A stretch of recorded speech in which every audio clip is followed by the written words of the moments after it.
Ok, buenos días. Vamos a dar comienzo a la clase de hoy día jueves de la semana 2.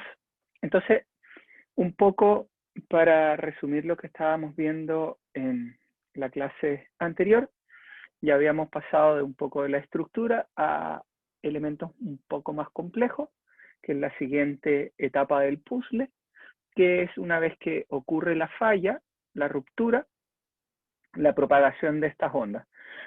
Y vimos que principalmente hay dos ondas que se producen en la zona de falla, que es esta onda de cuerpo, una compresiva, P principal, y S secundaria o de corte, ¿ya?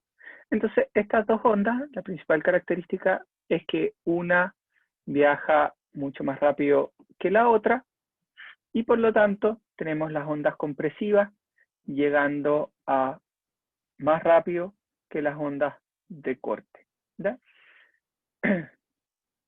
A través de estas ondas podíamos ver la estructura interna de la Tierra debido a las refracciones y reflexiones que se producen, viendo que la parte interna es de consistencia líquida, por lo tanto tenemos ese comportamiento. Tenemos zonas donde va a haber, que se llaman zonas de sombra, donde las primeras ondas nos van a llegar por el proceso de refracción y reflexión que existe internamente, y con eso podemos calcular un poco la estructura, o los sismólogos lo ocupan para calcular y para estudiar la estructura interna de la Tierra, ¿ya? A nosotros, ¿qué parte nos va a interesar? Obviamente, qué es lo que está pasando en la parte superior, en la corteza, y qué es las interacciones que se producen entre las distintas ondas de cuerpo en la parte superior. Entonces, a partir de eso, se genera en la parte superior dos tipos de ondas, que son las ondas superficiales. Y estas son las combinaciones entre las ondas P y las ondas S, o las ondas de cuerpo completa, que producen esto que se llama las ondas Rayleigh.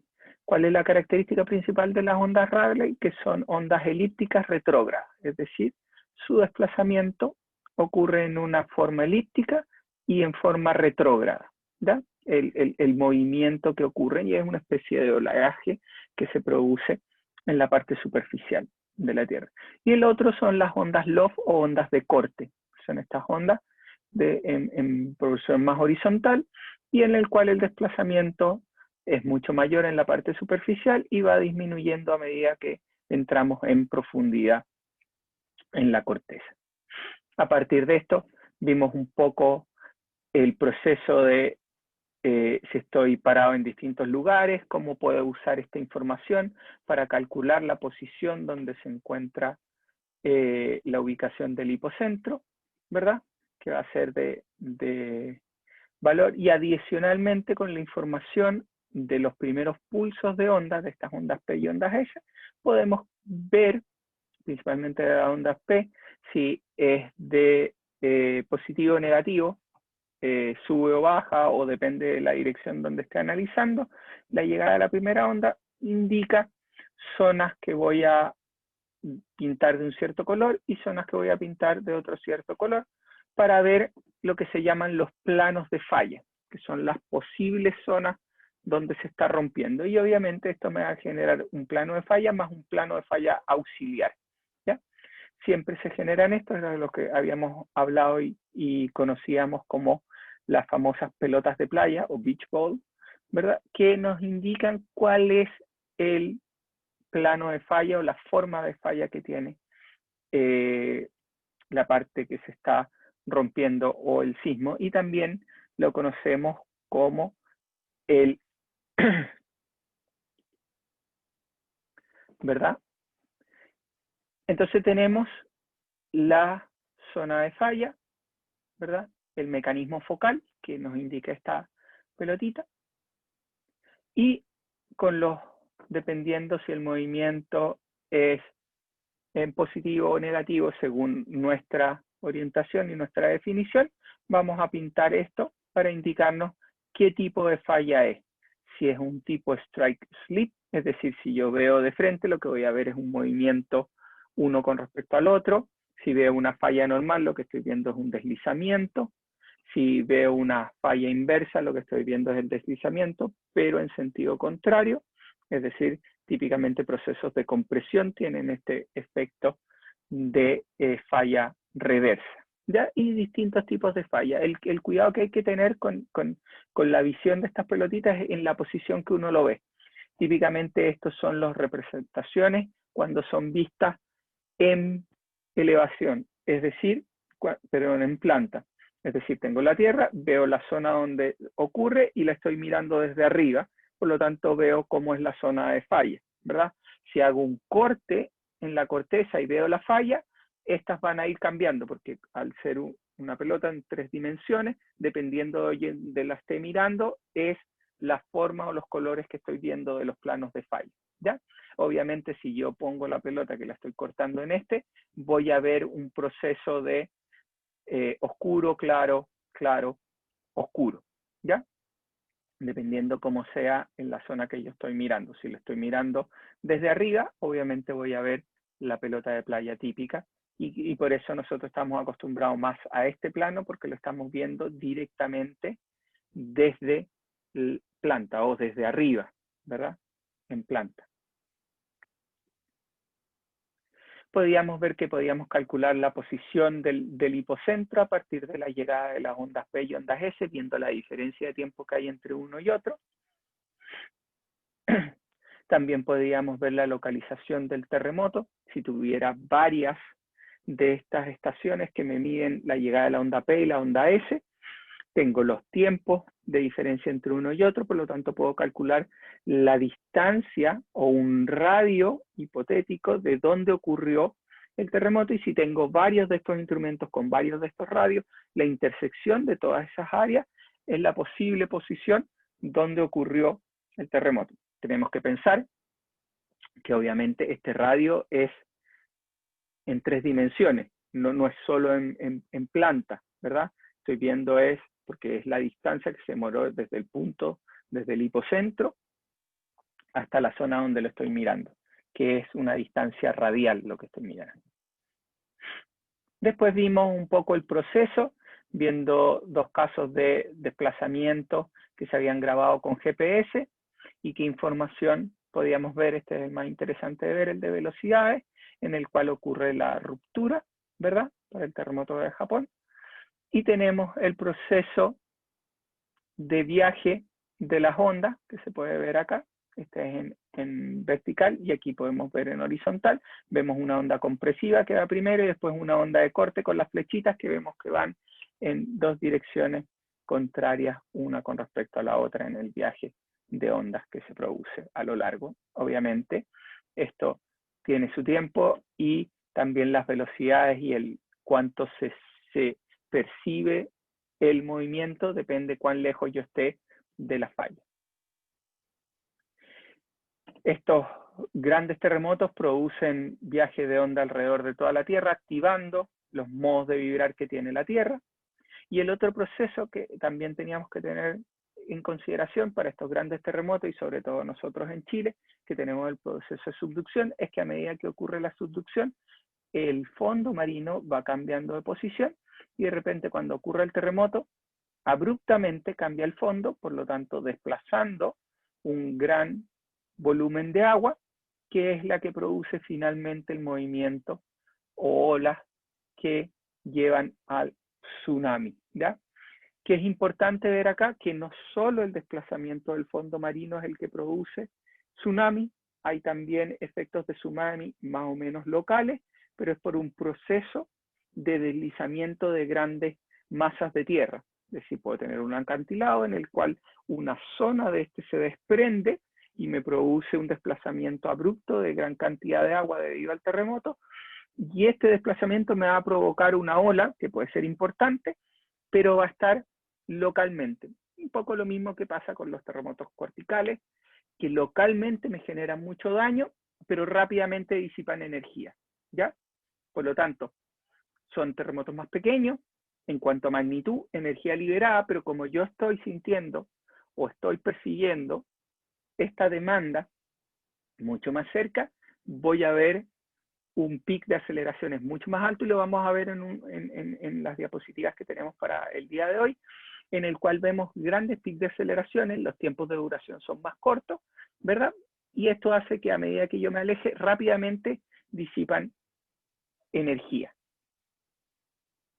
Entonces, vimos el proceso que era interesante ver de acá, es el proceso de que las olas en la parte profunda del océano, estas olas tienen longitudes de onda largas, por lo tanto tenemos un oleaje, aunque sea alto, pero es un oleaje que permite una navegación un poco más compleja, pero a medida que nos acercamos a la costa que producen estas olas se van alentizando y el frente de olas crece rápidamente, ¿verdad?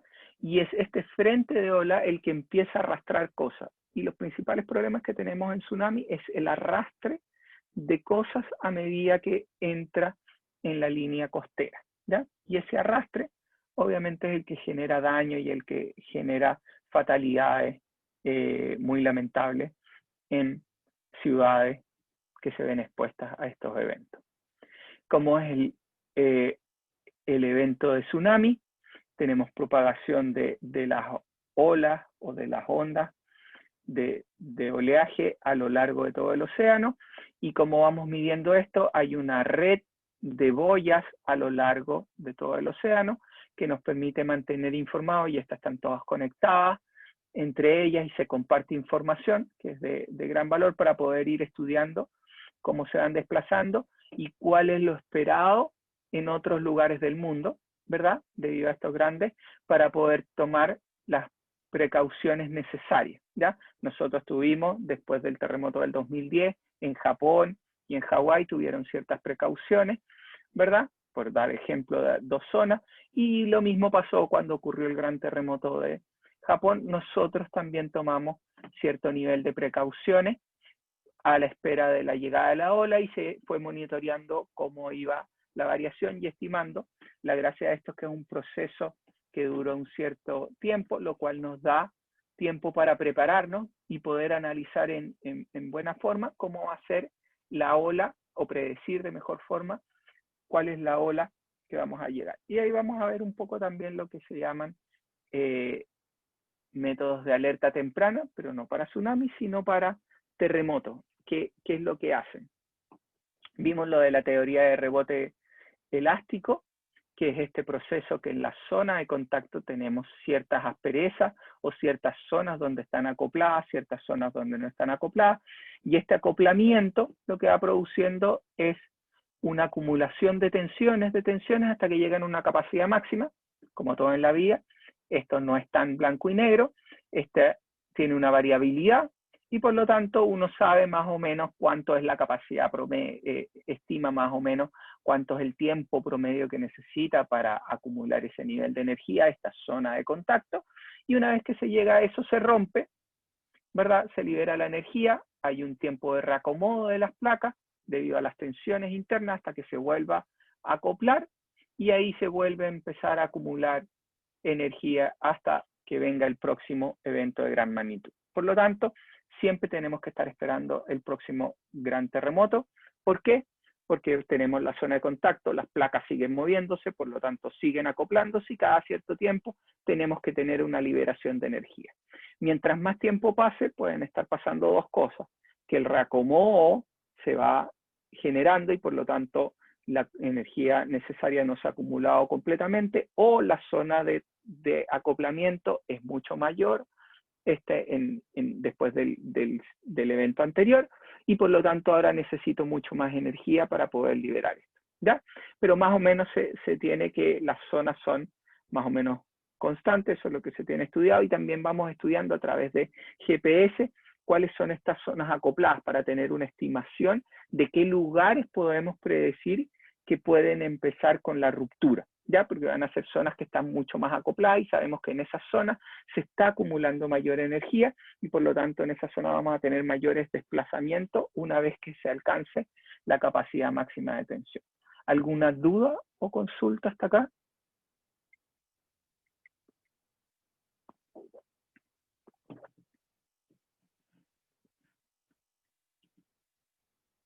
Acuérdense, tienen las reacciones que pueden usar para poder saber si están entendiendo, si voy muy rápido, si voy muy lento. Me pueden ir avisando ahí o a través del chat sin ningún problema, ¿ya?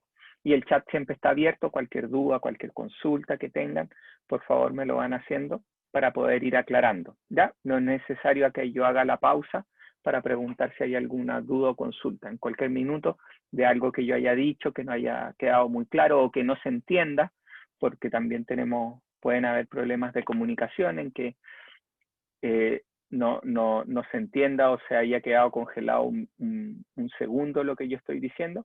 Por lo tanto, cualquier duda me preguntan, yo puedo volver, explicar nuevamente el tema y continuar, ¿ya? La idea es que podamos ir avanzando todos en el mismo paso y ir comprendiendo cuál es este proceso, ¿ya? Y después nos metimos en cómo medíamos el terremoto, ¿ya? Y hay dos formas. Nosotros sabemos que el terremoto es único, la ruptura es única, ¿ya? Lo que cambia es la percepción de este evento en distintos lugares. Y para eso está lo que se llama intensidad, que son descripciones cualitativas del efecto de los terremotos en una zona particular, obtenida de los daños observados y de las reacciones de las personas. Entonces podemos tener distintas formas de medir esto a través de cómo quedaron nuestras estructuras, irnos específicamente a ciertos tipos de estructuras, ¿verdad? A estructuras de tipo albañilería, de tipo hormigón, o de tipo acero, o de madera, dependiendo de cuáles. Obviamente, las menos preparadas para eventos sísmicos, como las típicos de adobe o de albañilería no reforzada, que son estructuras mucho más frágiles, que presentan daño mucho más rápido a niveles de intensidad más bajos, nos permiten poder estimar de mejor forma. Estructuras de hormigón armado que resisten de mucha mejor forma no tienden o no deberían presentar daño a ciertos niveles de demanda baja, ¿ya? Por lo tanto, tratar de estimar estimaciones de niveles de intensidad a través del hormigón es un poco más complejo, ¿ya? Eso es solamente para escalas bastante grandes de demanda, que ahí uno sí puede decir más o menos cuál es la intensidad que tiene, porque las estructuras están llevadas a ciertos niveles de límite, ¿ya? ¿Qué pasó o qué información uno tiene? Típicamente estas intensidades están relacionadas en cómo se movieron las estructuras, cómo lo percibí yo, que se movió, se cayó un florero, se cayó algún objeto, las puertas quedaron descuadradas,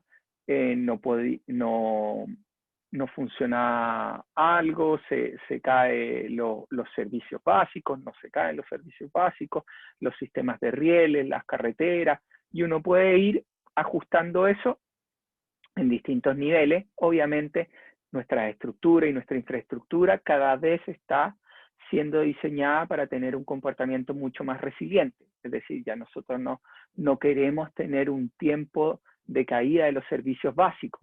Imagínense en un terremoto, que es la primera intuición que uno tiene o persona, es sacar el celular, llamar a los familiares, llamar a amigos para ver cómo están, cómo sintieron, ¿verdad? Por lo tanto, cada vez queremos menos o que la electricidad funcione para mantenerlo informado, o que el agua siga funcionando, todos los servicios. Por lo tanto, ¿qué nos implica eso? Que nuestros sistemas o nuestra infraestructura, ¿verdad?, de alcantarillado de agua funcione de buena forma, sea capaz de resistir los terremotos. Por lo tanto, tenemos que ir viendo cómo logramos este ajuste en nuestros servicios para tener lo que llamamos ciudades más resilientes, ya ante el embate de terremotos. Nosotros podemos tener ciudades resilientes contra distintas amenazas, ¿ya? No es solo la amenaza sísmica. Nosotros en este curso estamos viendo la amenaza sísmica, ¿verdad?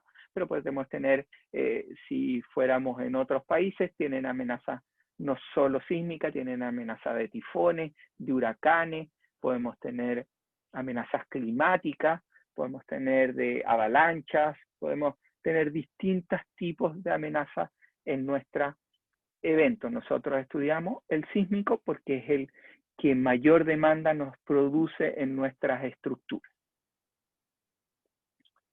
¿verdad?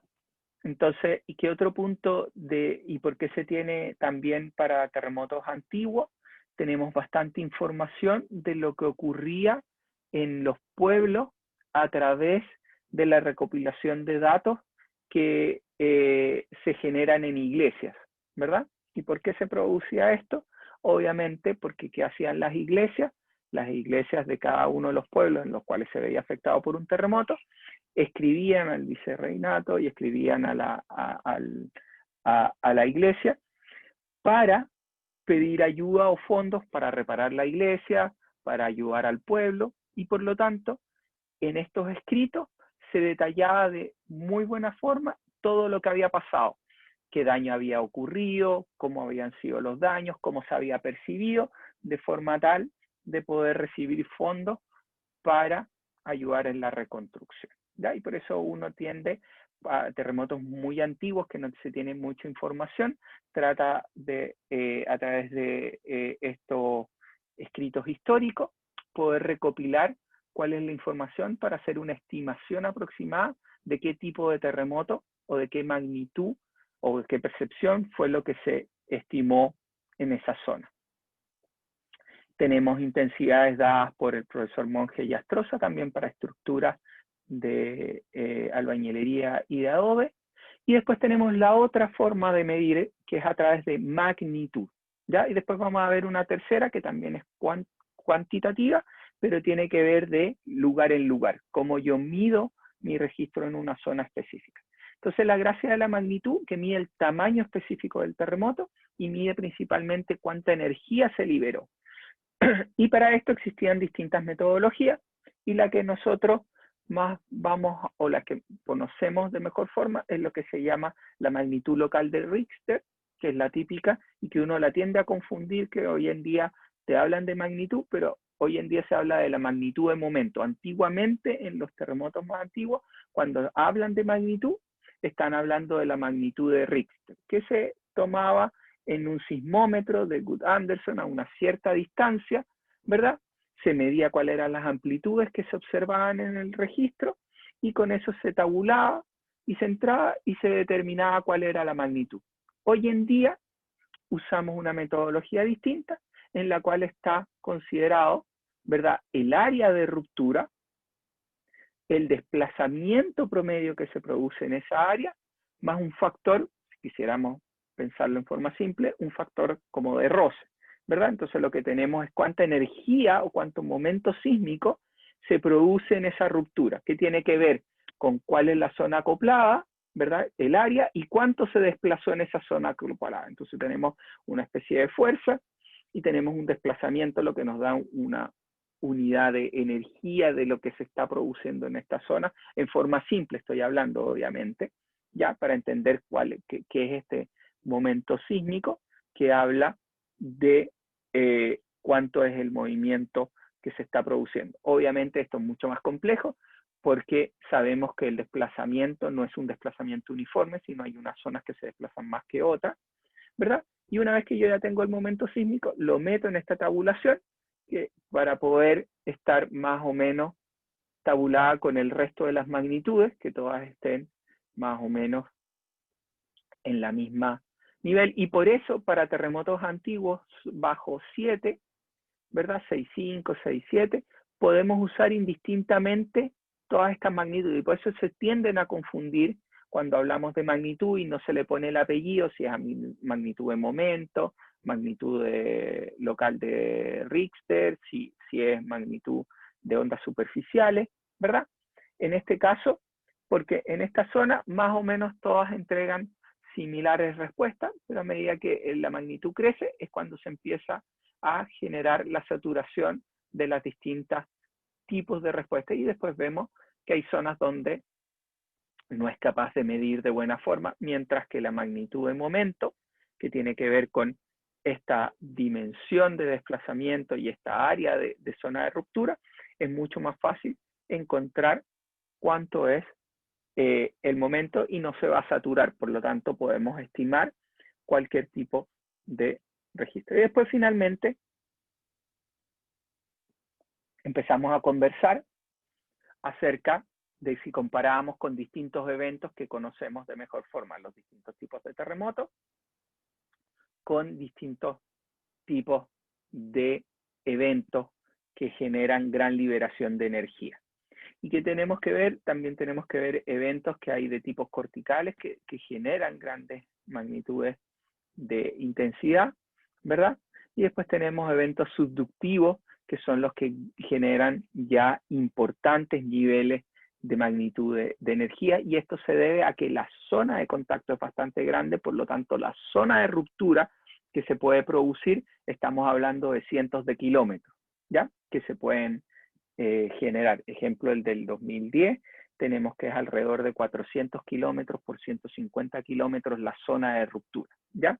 Y con desplazamiento de hasta 20 metros en la zona de contacto, ¿ya? No en la parte superficial. En la parte superficial vemos que son alrededor de 3 metros de desplazamiento, pero en la zona de contacto son 10 metros de desplazamiento, un poco más desplazamientos locales en la zona de contacto, ya en la interfaz entre la placa sudamericana y la placa. Y después vimos un video, no voy a verlo ahora, por tiempo, y después vemos la ley de recurrencia de Gutenberg-Richter, que es simplemente esta ley de recurrencia que nos permite ver cuál es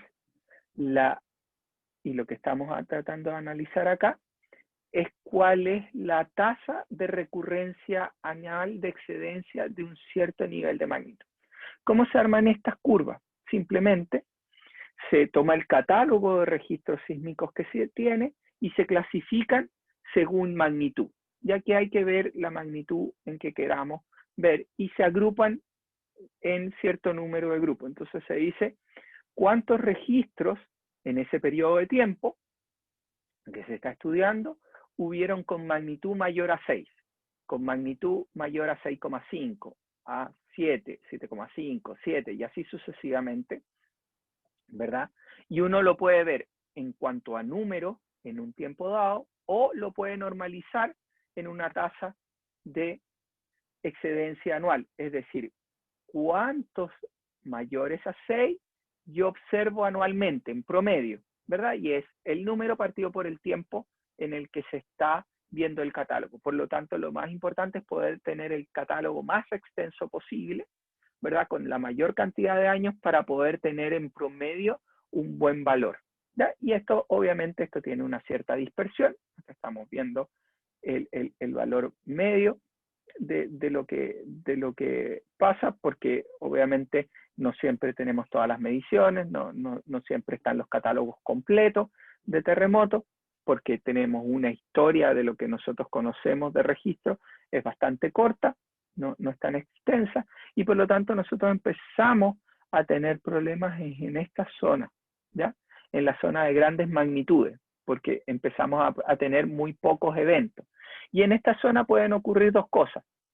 Pueden ocurrir lo que se llama que limitan cuál es que están truncadas, es decir, yo tengo un límite máximo de terremoto que se me puede ocurrir, que tiene que ver con el tamaño de la falla, porque si es una falla cortical o superficial, está acotada en sus tamaños. Nosotros sabemos que lo máximo que se puede romper es un cierto tamaño, la acumulación de energía es de un cierto tamaño, de un cierto valor, y por lo tanto, lo máximo que se puede romper está acotado en una cierta forma, ¿ya?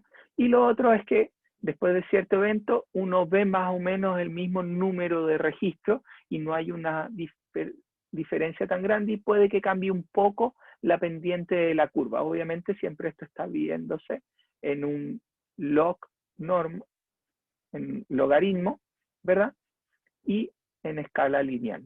Siempre tenemos que ver esto para poder, y por eso esto presenta en forma de línea. ¿Alguna duda o consulta?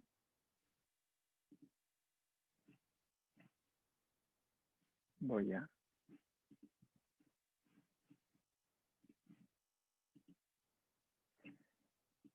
Entonces, vamos a ir ahora a la segunda parte. Profe, ¿Sí?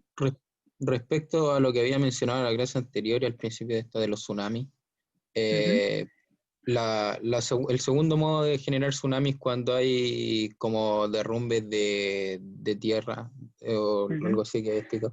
¿Eso no está Sí. directamente relacionado con los sismos? O sea, ¿puede ocurrir ese evento de manera natural sin un sismo de por medio? Puede ocurrir de forma natural, por eventos de deslizamiento, pero típicamente el deslizamiento viene por alguna consecuencia. Puede ser un deslizamiento debido a un desprendimiento de la ladera por algo que haya ocurrido localmente en esa zona y que puede generar un descenso de tierra, porque obviamente toda estructura está sometida a gravedad, por lo tanto tiene un cierto nivel de energía potencial en su masa, y que si por algún evento o por algo ocurre, es como cualquier estructura, puede ser que no solo un terremoto la haga derrumbar, sino también por un exceso de carga o porque llega a su límite de capacidad, se ve dañada porque potencialmente por gravedad puede fallar, ¿ya? Entonces, pero asociamos estos desprendimientos de masa debido a eventos sísmicos, porque son un gran evento que genera un esfuerzo local que puede llevar, pero puedes tener deslizamientos de masas de tierra sin que esté relacionado directamente a un terremoto. Puede ocurrir. Y en el caso del derretimiento de glaciares, ¿eso también podría generar terremoto, o sea, maremoto, tsunami? Sí, pero son bien locales. Es en la zona donde está ocurriendo el desprendimiento de grandes masas de hielo, sí. Pero es local. En el momento en que se rompe te genera el movimiento de agua. Pero, de nuevo, genera, pero es súper local. Es local en la zona. Entonces, lo que pasa es que estas zonas son poco pobladas o estamos lejos de zonas donde hay personas y por lo tanto pueden ocurrir esos eventos con olas, pero súper acotados. Ya rápidamente se disipa la ola y no se ve de gran forma el efecto o no lo percibimos, ¿ya?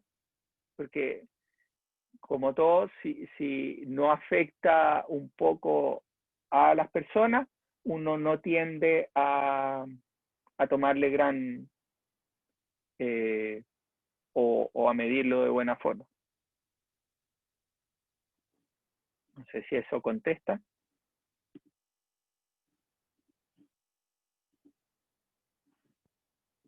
¿Alguna otra duda?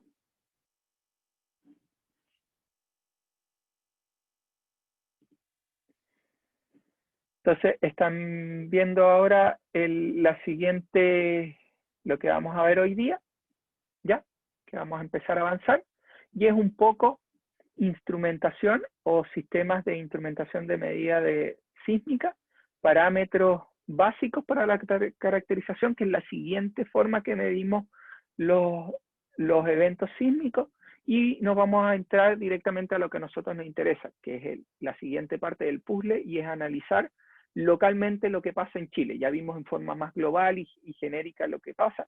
Ahora enfoquémonos en lo que se está produciendo en Chile y cuál es las zonas o los focos de amenaza o las fuentes de amenaza para Chile, que es el punto que nos interesa, y poder ver cómo esto influye en nuestras normativas. Entonces, la primera cosa que tenemos que ver es cómo medimos localmente, ¿ya? Vimos cómo medimos globalmente el terremoto, que es a través de una magnitud. Ahora vamos a medir localmente, en un sitio en específico, cómo medimos la demanda o el paso de ondas, que es lo que estamos realmente viendo, producto de un terremoto en un cierto punto en específico. Y por lo tanto, ese punto específico tiene varias características. Tiene lo que se llama fuente, que es donde se rompió, tiene incluido cuál es el paso o el camino recorrido por la onda, y tercero, tiene el efecto de sitio, ¿Qué es el efecto de sitio? Es la característica de dónde está ubicado. Eso quiere decir cuál es el tipo de suelo, las últimas capas que tiene la zona donde estoy ubicado y cuál es su estructura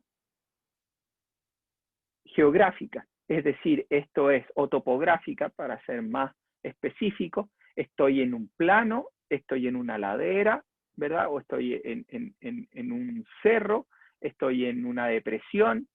¿En qué efecto topográfico estoy? ¿Ya? También incluye eso, porque hay un efecto de rebote de ondas en la zona, el tipo de suelo también me va a influenciar. Por lo tanto, estos instrumentos miden esas características. ¿Qué es lo que trata de evitar los sismómetros?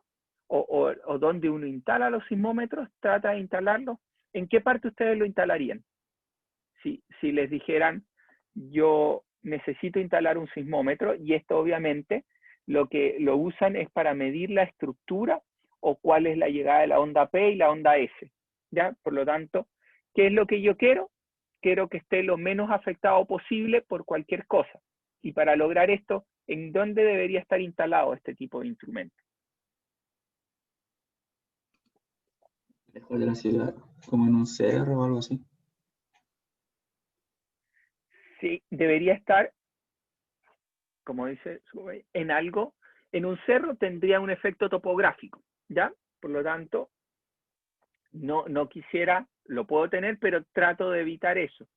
Tendría que tener lo que tenga menos efectos posible, y por lo tanto trato de buscar zonas de roca, ¿ya?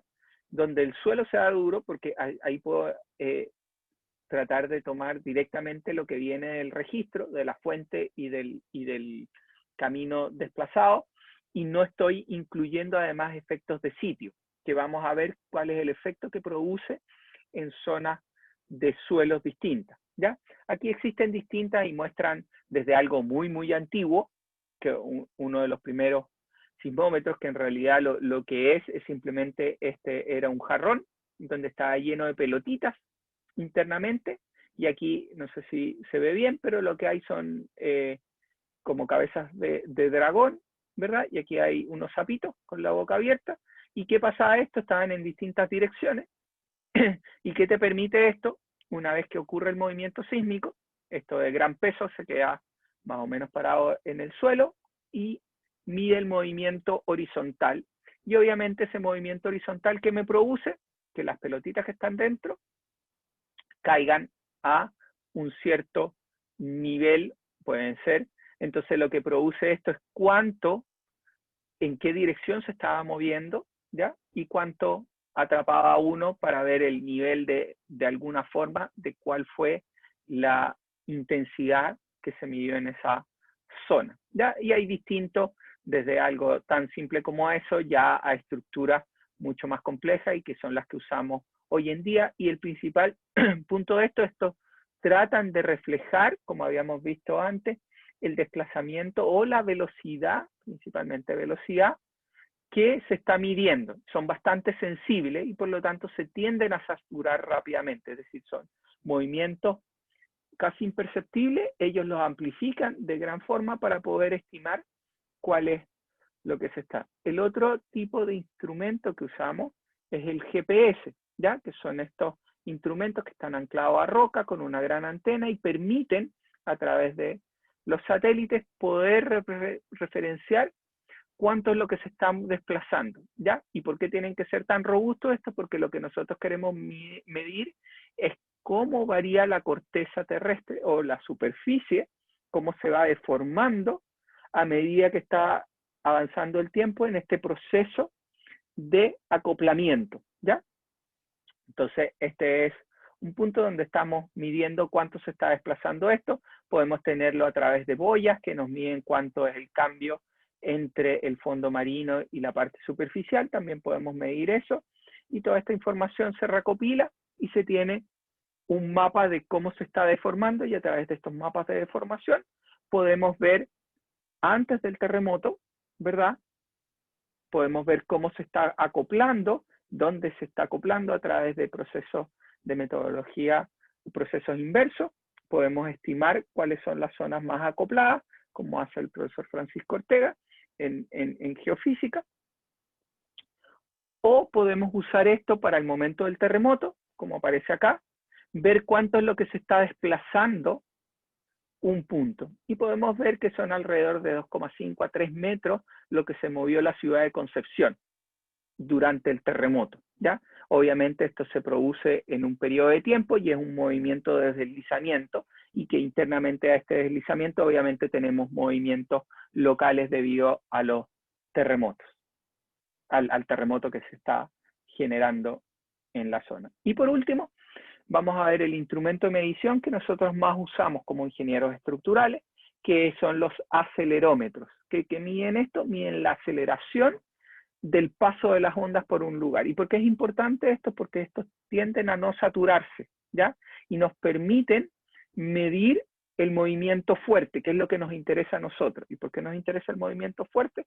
Porque a partir de eso nosotros podemos calcular lo que conocemos como los espectros de respuesta, que se acuerdan que vimos hace un tiempo estos espectros de respuesta en el curso en dinámica de estructura, en la cual es la representación de la aceleración máxima que se produce en un oscilador de un grado de libertad con un cierto periodo y un cierto nivel de amortiguamiento al paso de un registro sísmico, ¿ya? Y se toma ese, se ve la respuesta dinámica, se busca el máximo y eso te da un punto. Y uno a través de variar el oscilador a distintos periodos va construyendo la curva completa, que permite estos acelerómetros medir la respuesta. Hay desde sofisticados, nuevos, que son completamente eléctricos, a unos más antiguos, como el que midió el del 2010, no tan antiguo, de uso, ¿verdad? Son en el cual lo que tenían acá es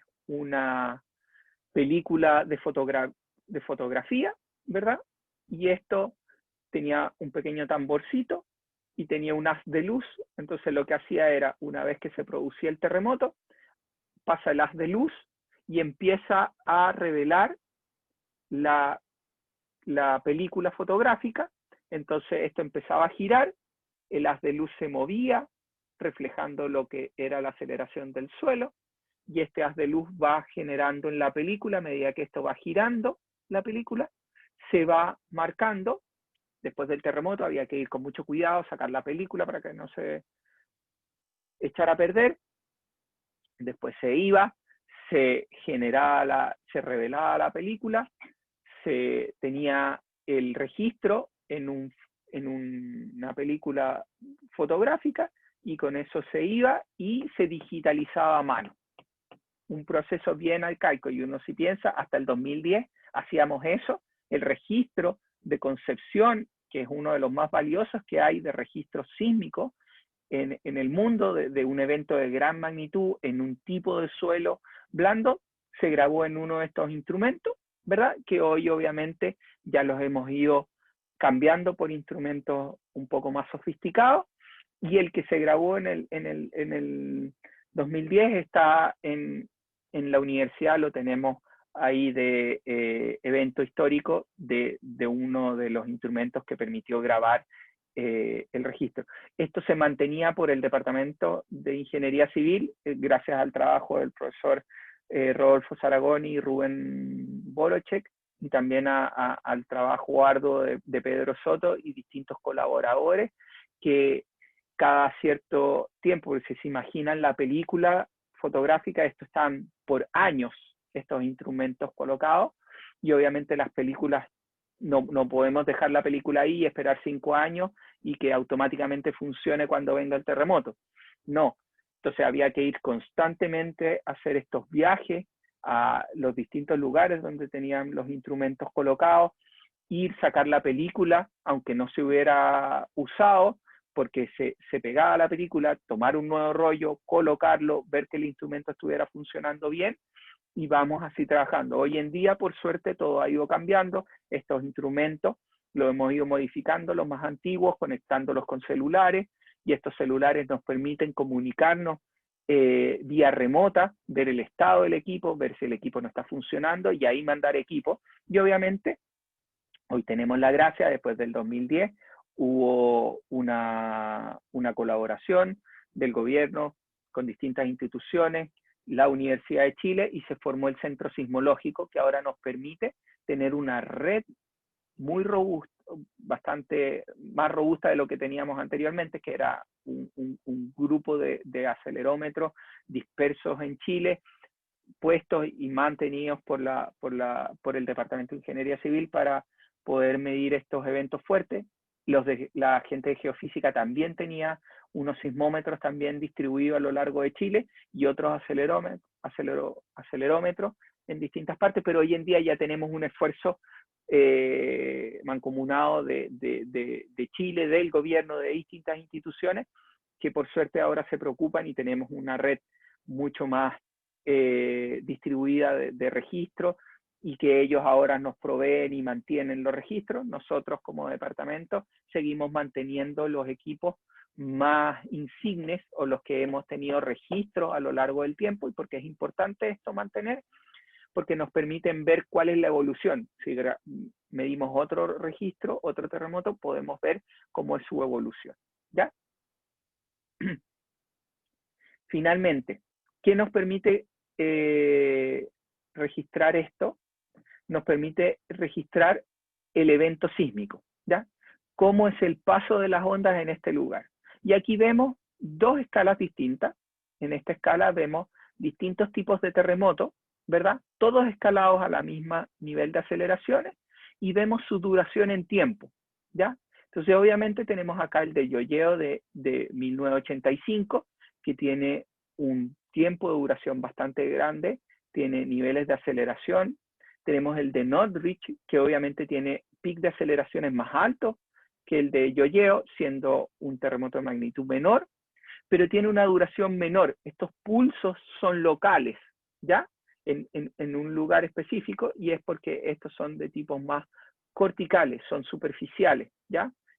Entonces se produce el rompimiento en la parte superior, tenemos una gran liberación de energía, pero local, ¿ya? Que es libera la energía localmente y genera daños locales. El principal punto es que esto, como el de Loma Prieta, como el de Northridge, como el de San Fernando de 1971, ocurrieron en zonas pobladas. Por lo tanto, tengo grandes demandas de aceleraciones en lugares específicos con población que me producen. Estos terremotos son largos y afectan grandes extensiones de tierra, pero estoy un poco más alejado de la zona de ruptura con respecto a la zona donde estoy sintiendo el terremoto. Y aquí ya vemos terremotos mucho más modernos. Tenemos comparado el de Northridge, que acá se ve bastante grande, comparado con el del 2010, ¿ya? Tenemos con el de New Zealand, tenemos con el de Tohoku, ¿ya? Y aquí uno empieza a ver que en estos grandes terremotos de magnitud, en verdad lo que hay es un proceso, una ruptura continua, ¿ya? Que puede haber una ruptura en una zona, después empieza ruptura en otra, y se gatillan una ruptura continua. No es un evento que rompe y libera toda la energía como se produce acá. Se rompe y libera la energía. Ya en estos procesos mucho más largos tenemos rompimientos, ¿verdad? Después continúa el rompimiento en otra zona y va evolucionando, y el conjunto de todos estos pulsos que se generan es lo que te genera el terremoto. Por lo tanto, lo que tenemos es una ruptura larga. Y aquí un ejemplo para ver las diferencias en aceleraciones.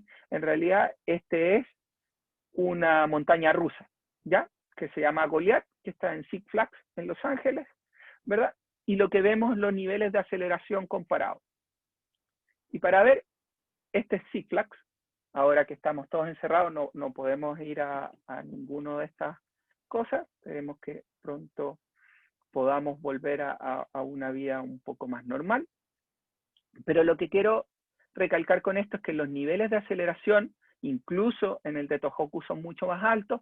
Pero ¿por qué percibimos estos movimientos mucho mayor? Porque no es solo el pic de aceleración, sino también es la duración de ese pic de aceleración, ¿ya? Porque nosotros sabemos que la aceleración que produce, ¿verdad? Me produce una aceleración, y a medida que el tiempo de duración de esa aceleración es la velocidad que yo voy a tener, y es el desplazamiento que estoy produciendo.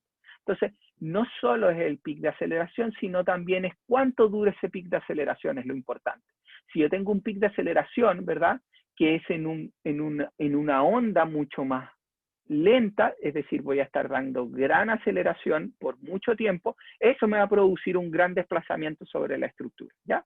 Estos picos de aceleración, y ahí viene un poco lo que habla el profesor Saragoni, del potencial destructivo. No solo me importa cuáles son los picos de aceleraciones y la energía que yo estoy entregándole al terremoto, sino cómo le estoy entregando esa energía en muchos picos de aceleraciones, pero en tiempos muy cortos, o estoy en un gran pic que se demora un tiempo mayor, como veíamos acá, que tenemos gran pic, pero empezamos a ver que es un poco más separado, la duración de ese pulso es mucho más largo, y eso me produce que voy a tener un desplazamiento mucho mayor. Por lo tanto, la idea de colocar esto es que no solo es la aceleración, porque si uno ve, obviamente esto tiene mucho mayor aceleración, pero el tiempo de duración, obviamente, en que estoy provocando la aceleración es mayor. Por lo tanto, mayor velocidad voy a tener, mayor desplazamiento me va a generar. ¿Alguna duda? ¿Consulta?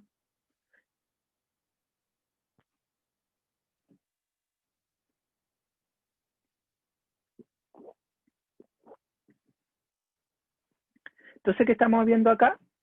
De nuevo, este proceso de ruptura. Vemos acá el terremoto de magnitud 8.8 del 2010, en el cual tenemos este proceso de ruptura, y lo que vemos es que no es que todo se rompe instantáneamente, sino hay una duración de tiempo entre que se rompe y se propaga, y por eso llegamos a rupturas bastante grandes, de 400 kilómetros, por ejemplo, en este, pero es un proceso que va generando esta ruptura. Se parte en un punto, pero se va desplazando, como vemos acá. Se fijan, el rojo es las zonas de mayores desplazamientos que se producen en el sistema. ¿Y qué es importante de esto? Y que yo me voy a fijar, es depende de dónde yo estoy. ¿Estoy parado acá o estoy parado acá? No es lo mismo estar parado en uno u en otro lado. ¿Por qué? Si yo estoy alejado, si nos fijamos en este proceso de rompimiento en esta dirección, si yo estoy parado acá, lo que yo voy a ver es que a medida que esto se va rompiendo, se va generando un frente de ondas. Y las ondas se van acoplando una con otra, ¿verdad? Y todas empiezan a potenciarse y tener un gran pulso, mucho más corto, pero un gran pulso. Mientras que si yo estoy alejado, ¿qué voy a ver? Que va a llegar esta onda primero, después va a llegar esta, después va a llegar esta, y así sucesivamente de cada una de las ondas, y lo que me produce es un tiempo de duración más alto, pero el pulso es mucho más bajo, ¿ya? Entonces, no solo es importante saber dónde yo estoy con respecto, sino también la ruptura. Y eso hace que todos estos procesos sean mucho más complejos de estudiar y de poder analizar. Entonces, ¿de dónde vienen las ondas al sitio donde yo estoy? ¿Por qué es importante medir a través de acelerogramas? ¿O por qué usamos nosotros los acelerogramas? Principalmente porque nos dan bastante información. A partir de los acelerogramas podríamos integrar y encontrar velocidad y encontrar desplazamiento, ¿ya? Después vamos a ver que hay un punto con esto de la integración que tenemos que tener cuidado. Podemos calcular cuánta energía está entrando, cuáles son los contenidos de frecuencia que tienen los registros. Vamos a poder ver dónde hay mayor energía en el registro, en qué frecuencia, al traspasar esto del tiempo a el mundo de las frecuencias, viendo esto a través de análisis de una transformada de Fourier. Podemos ver duraciones, podemos ver peak máximos, podemos ver lo que se llama la intensidad de área, podemos ver el potencial destructivo que también se genera. Entonces, tenemos nuestro registro. ¿Cuáles son los parámetros importantes? Es el pic de aceleración, ¿verdad? Que lo vamos a llamar en sus siglas en inglés, Peak Ground Acceleration, PGA, que es como se conoce típicamente, pero es la aceleración máxima del suelo, que este es un parámetro, cuál es la máxima aceleración. Y aquí hay un punto, hay que tener cuidado de cómo se mide esto, porque el pic de aceleración depende del registro, y el registro depende del instrumento, depende de qué filtro numérico yo le haya hecho. ¿A qué llamo con filtro? Los registros se filtran, pasan por un proceso de filtrado de ciertas frecuencias. Yo elimino ciertas frecuencias porque el instrumento tiene un cierto rango de frecuencia de validez. Es decir, él puede medir ondas que estén en un cierto rango de frecuencia. Pasado ese rango de frecuencia, los instrumentos, o cada uno tiene su rango de medición, no van a ser válidos. Por lo tanto, yo tengo que lograr eliminar esas frecuencias de mi registro a través de filtros, y por lo tanto este peak, que típicamente está en frecuencias bastante bajas, el peak está en frecuencias altas, es decir, en periodos bastante bajos, esto produce que yo filtre esas frecuencias y por lo tanto empiezo a alterar el PGA. Por lo tanto es importante ver el PGA en qué nivel de rango de frecuencia se usó. Ya, de ahí puedo integrar, encuentro las velocidades, y otro punto que van a ver es que siempre que se integra el desplazamiento empieza en 0 y termina en 0. Ya está quitado de la integración el proceso de acumulación completo, ¿ya? El efecto de este movimiento. Nosotros estamos viendo solo el movimiento que se produce. 3 metros que veíamos que se desplazaba en Concepción está quitado de los registros. ¿Por qué? Porque si yo tuviera un error súper pequeño de 0.0001 metros partido por segundo al cuadrado, si yo lo integro en 100 segundos, ¿verdad? Voy a generar que al final del registro, solamente por ese error, es decir, que mi registro en vez de estar en 0 de aceleración está corrido 0,001 segundos, me produce una cierta velocidad final, y ahora si yo integro esa velocidad final, puedo llegar a tener medio metro de desplazamiento que es por error, ¿verdad? Por lo tanto, ¿qué hacemos nosotros?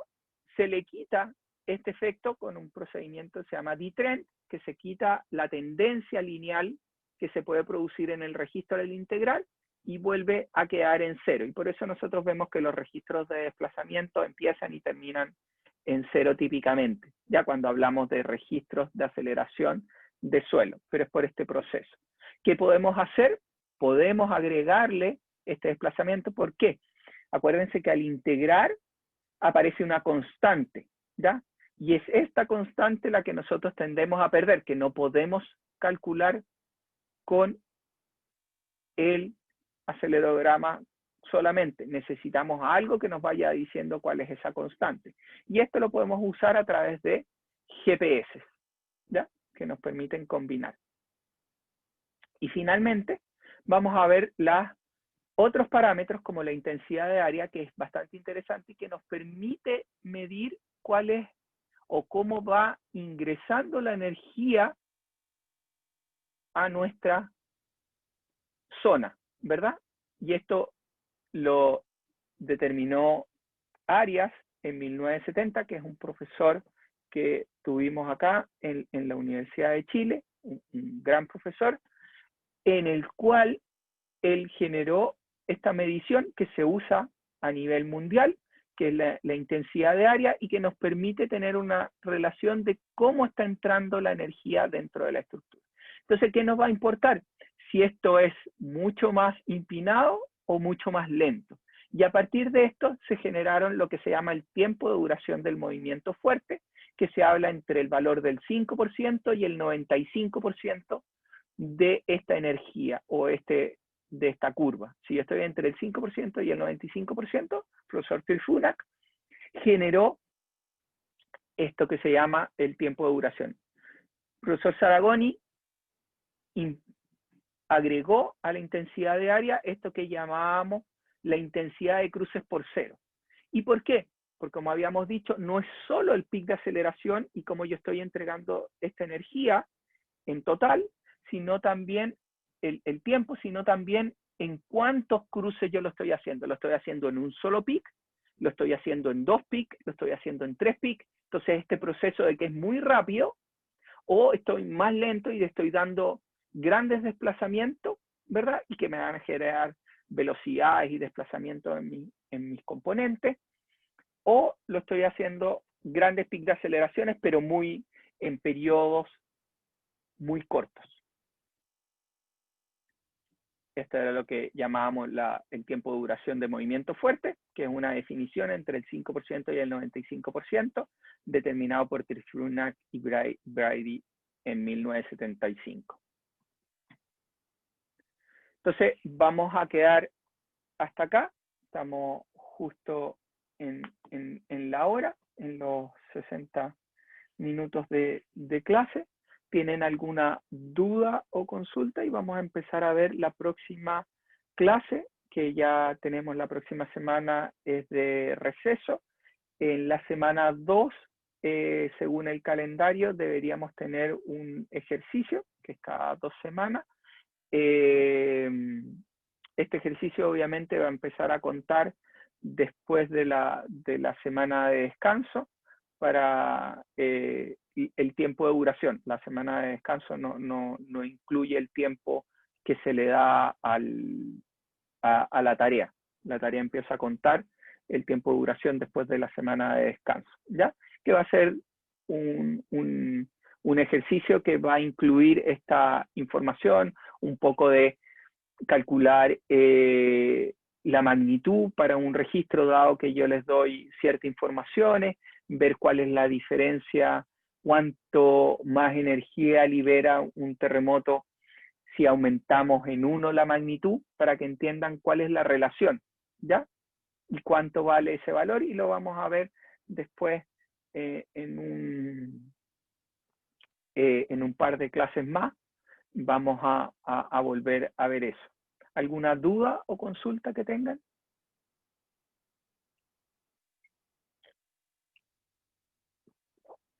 ¿Todo bien? ¿Voy muy lento? ¿Voy muy rápido? Profe, ¿el ejercicio que va a enviar va a ser escrito o va a ser alguna suerte como de cuestionario a través de ustedes? Depende. Estoy viendo, puede ser algo escrito, pero no más allá. Todas estas preguntas se contestan en 5 líneas, una hoja máximo que se van a demorar. Simplemente para tener los conceptos. Ejemplo, lo que yo les decía, yo les puedo decir, dado que se midió en un ejemplo de, se estimó el área de ruptura es X distancia y hubo un desplazamiento de X, ¿qué magnitud hay de terremoto? ¿Ya? Ese es como el tipo de pregunta. O lo otro que dice, ¿cuál va a ser la diferencia si tengo un magnitud 6 con un magnitud 7? ¿Cuánta energía, cuántas veces más energía se liberó en el 7 que en el 6? Y ahí tienen que usar en magnitud de momento, usar la función que vimos para calcular cuánto es la diferencia de energía. Y simplemente conceptos que le permitan, o ejercicios simples que les permitan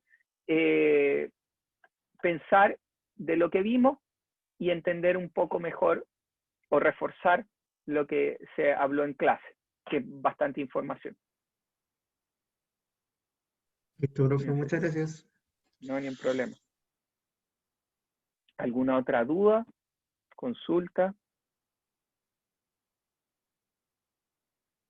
El curso de diseño sísmico, como todo y que vimos en diseño sísmico, principalmente lo que nosotros son clases expositivas, es toda la información que tenemos, todo lo que hemos visto, todas las cosas que han ido pasando y estos bloques que van construyendo nuestro entendimiento de cuáles son las características que afectan nuestras estructuras, cuáles son las características que definen los terremotos. Entonces, también ahora es distinto cuando se hace clase presencial, poder hacer estas presentaciones, más que en clases online. Entonces, si hay alguna sugerencia o alguna cosa que quieran de las clases, que implementemos alguna otra cosa, me dicen, me pueden mandar un mail o pueden escribirme directamente en el foro o hablarlo acá en clase después de las consultas. ¿Ya?